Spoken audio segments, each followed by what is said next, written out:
함께 신앙 고백 하시겠습니다. 나는 전능하신 아버지 하나님 천지의 창조주를 믿습니다. 나는 그의 유일하신 아들 우리 주 예수 그리스도를 믿습니다. 그는 성령으로 잉태되어 동정녀 마리아에게서 나시고 본디오 빌라도에게 고난을 받아 십자가에 못 박혀 죽으시고 장사된 지 사흘 만에 죽은 자 가운데서 다시 살아나셨으며 하늘에 오르시어 전능하신 아버지 하나님 우편에 앉아 계시다가 거기로부터 살아있는 자와 죽은 자를 심판하러 오십니다. 나는 성령을 믿으며 거룩한 공교회와 성도의 교제와 죄를 용서받는 것과 몸의 부활과 영생을 믿습니다. 아멘. 찬송가 436장 함께 찬양하시겠습니다.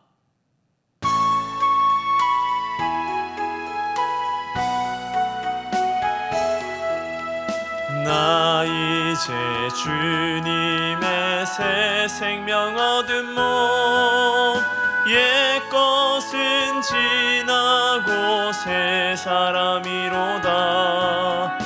그 생명 내 맘에 강같이 흐르고 그 사랑 내게서 해같이 빛난다. 영생을 누리며 주 안에 살리라.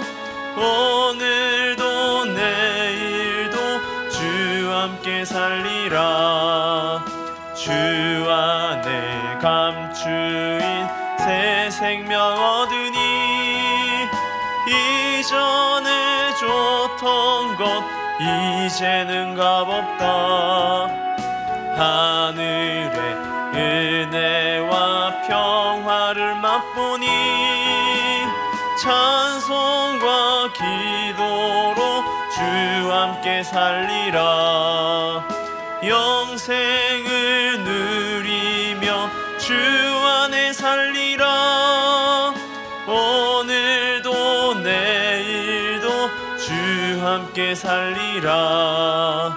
산천도 초목도 새 것이 되었고 죄인도 원수도 친구로 변한다. 새 생명 얻은 자 영생을 누리니 주님을 모신 맘 새 하늘이로다. 영생을 누리며 안에 살리라. 오늘도 내일도 주 함께 살리라. 주 따라가는 길 험하고 멀어도 찬송을 부르며 뒤따라가리라. 나 주를 모시고 영원히 살리라. 날마다 섬기며 주 함께 살리라. 영생을 누리며 주 안에 살리라. 오늘도 내일도 주 함께 살리라. 아멘. 오늘 우리가 함께 볼 말씀은 사무엘상 23장 6절에서 14절까지의 말씀입니다. 사무엘상 23장 6절에서 14절까지의 말씀을 제가 봉독해 드리겠습니다. 아히멜렉의 아들 아비아달이 그일라 다윗에게로 도망할 때에 손에 에봇을 가지고 내려왔더라. 다윗이 그일라에 온 것을 어떤 사람이 사울에게 알림해 사울이 이르되 하나님이 그를 내 손에 넘기셨다. 그가 문과 문 빗장이 있는 성읍에 들어갔으니 갇혔도다.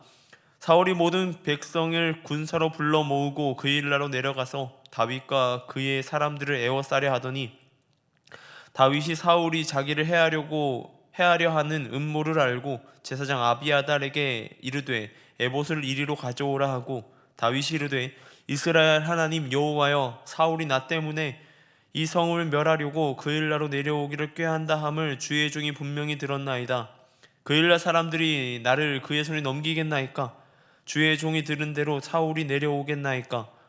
이스라엘의 하나님 여호와여, 원하건대 주의 종에게 일러주옵소서 하니 여호와께서 이르시되 그가 내려오리라 하신지라. 다윗이 이르되 그일라 사람들이 나와 내 사람들을 사울의 손에 넘기겠나이까 하니 여호와께서 이르시되 그들이 너를 넘기리라 하신지라. 다윗과 그의 사람 600명 가량이 일어나 그일라를 떠나서 갈 수 있는 곳으로 갔더니 다윗이 그일라에서 피한 것을 어떤 사람이 사울에게 말하매 사울이 가기를 그치니라. 다윗이 광야의 요새에도 있었고 또 십광야 산골에도 머물렀으므로 사울이 매일 찾되 하나님이 그를 그의 손에 넘기지 아니하시니라. 아멘. 결혼을 할 때에 가구를 뭘 사야 할까를 많이 고민했었습니다. 그러다가 이 비용을 조금 아껴보자라는 생각으로 이 이케아의 조립형 가구를 주문하였습니다. 그때 구매한 가구들이 한 6개에서 7개 정도 되었습니다. 꽤 많은 양이었고 그것을 가지고 와서 다 이제 조립을 해야 되는 겁니다. 좀 힘들더군요. 사실 이케아 가구가 조립하는 것이 생각보다 까다롭습니다. 무엇을 하든지 조립하거나 만들게 되면 공통적으로 해야 되는 것이 있습니다. 바로 설명서를 읽거나 이 설명서를 보면서 하나하나 차근차근 해 나아가야 합니다. 이 이케아 가구는 설명서를 보게 되면 이 글로 되어 있는 부분이 없습니다. 그게 아니라 그림으로만 그려져 있게 됩니다. 그림을 보고 해석하면서 살피면서 해야 하는 거죠. 그렇게 그림 속의 설명을 잘 따라서 하다 보면 하나의 가구가 만들어지게 되는 것입니다. 그렇게 7개를 만들었습니다. 거의 이틀에 걸쳐서 만들었던 기억이 있습니다. 설명서에 맞춰서 잘 하게 되면 가구가 튼튼하게 조립되고, 만약에 이 설명서에 충실하지 않는다면 이 가구가 무너져 내리는 일도 발생하게 됩니다. 설명서에 맞춰서 잘 하기만 하면 문제없이 조립되게 됩니다.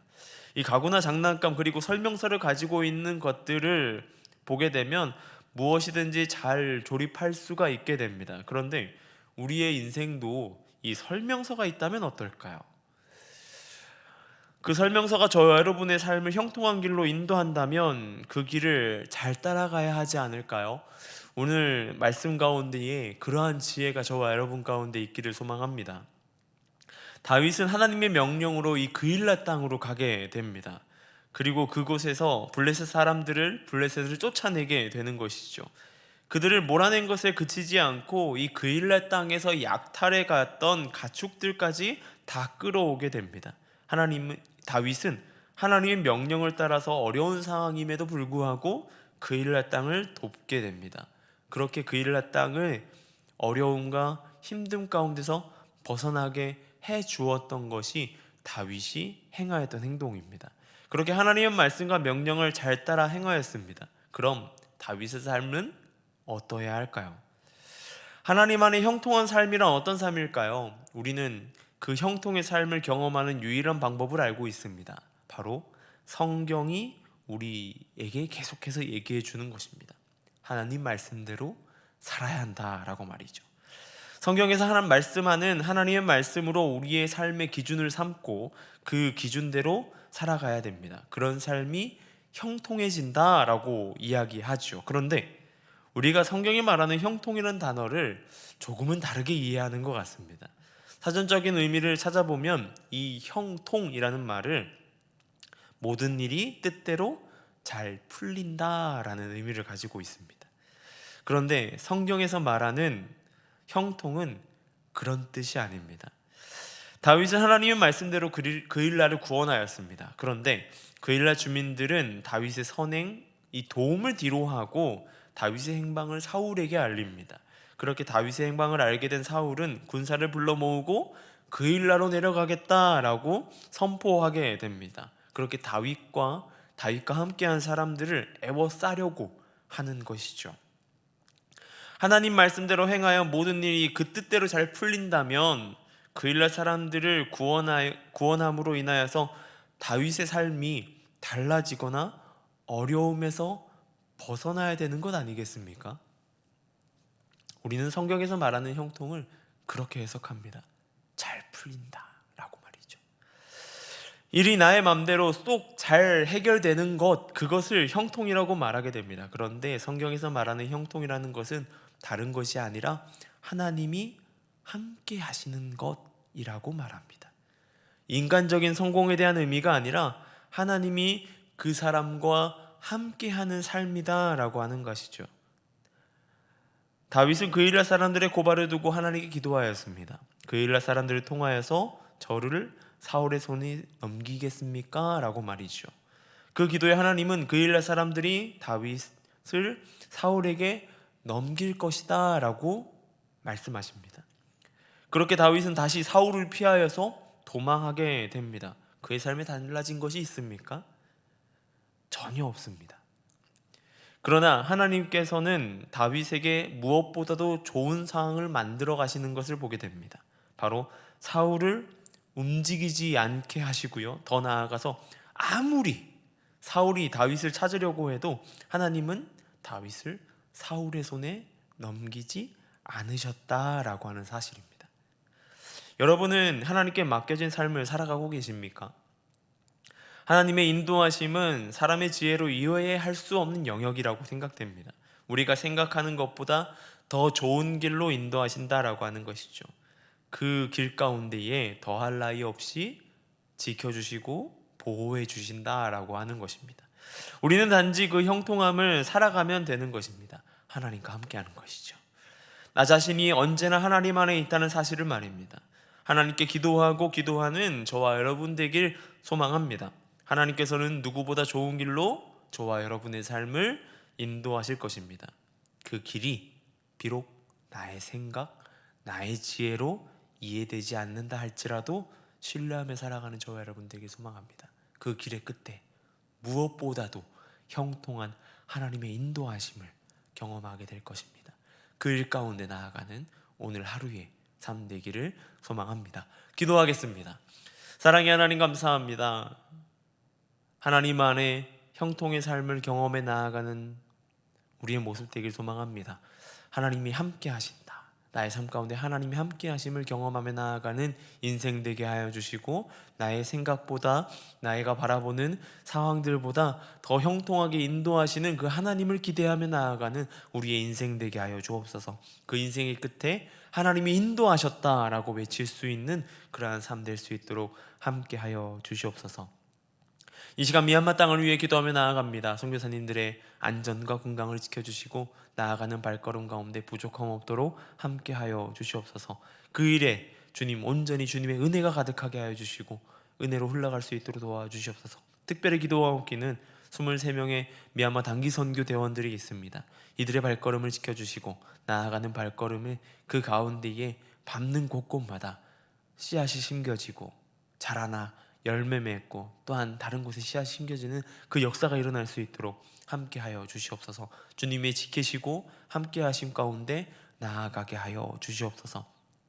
이 시간 교회를 위해 기도하며 나아갑니다. 이 교회를 이 땅 가운데 세우신 주님, 이 지역사회 가운데 빛과 소금의 역할을 잘 감당하게 하여 주시고 이른 자들이 돌아올 수 있는 귀한 방주가 될 수 있도록 함께하여 주시옵소서. 그 일을 두고 교회가 성도 한 명 한 명이 하나님의 사람으로 살아갈 수 있도록 함께하여 주시옵소서. 오늘 하루 삶 가운데 함께하여 주시고 붙들어 주실 주님을 기대합니다. 온전히 주님 함께하심을 그 함께하심 가운데 형통함을 경험할 수 있도록 도와주시옵소서. 감사합니다. 이 모든 것 우리 주 예수님의 이름으로 기도드립니다. 아멘.